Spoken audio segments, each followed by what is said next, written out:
Welcome to the Missouri Department of Elementary and Secondary Education's video series on Educator evaluation. This video will provide information on the kind of data generated through Missouri's growth model and strategies for using this data as part of the Educator evaluation process. The Missouri Growth Model is a type of value-added model which provides a framework for identifying the contributions of districts, LEAs, schools, classrooms, and other contexts to student achievement. The purposes of the department's model for measuring student growth in achievement include measuring district-level growth against a standard tied to state targets, using student-level results to inform classroom practice, providing districts with growth data to incorporate into their educator evaluation systems. While there is still more to learn about the use of data from value-added models, there are some apparent advantages which include a positive correlation between student growth measures and other measures of teacher performance, an indication that those teachers with high value-added scores do something different than teachers with lower scores, evidence that teachers with higher value-add scores positively affect future student achievement. The basic premise of Missouri's growth model is that scale scores from the Missouri Assessment Program, known as MAP, are somewhat predictable.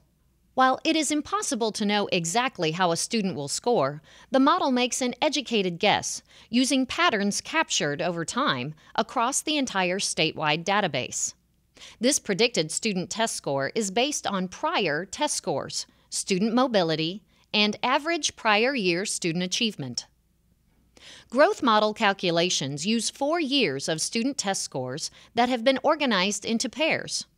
Score pairs are made up of 2 consecutive scores for the same student.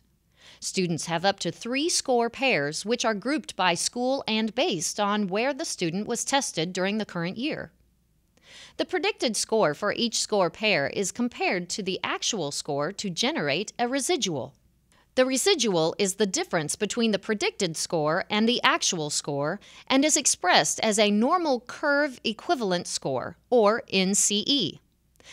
NCEs around 50 indicate a contribution to student growth that is basically typical. Above 50 indicates a student outperformed prediction, and an NCE below 50 indicates student performance fell short of prediction. For the purposes of educator evaluation, districts have the flexibility to assign NCEs to any number of contexts based on their individual needs and preferences. Contexts can include schools, departments, a team of teachers, or individual teachers like Mrs. Smith, shown here. For purposes of evaluation, it is important to look at the average NCE for a class instead of looking at individual NCEs for particular students. In this example, the average NCE for Mrs. Smith's class is 39.3. In addition to looking at averages, it is important to consider more than 1 year of data to gain a more comprehensive assessment of a teacher's impact. Multiple years of aggregate NCEs provide one measure of the impact that the context, in this case Mrs. Smith, had on student learning. Multiple years of data are used as one of the multiple measures.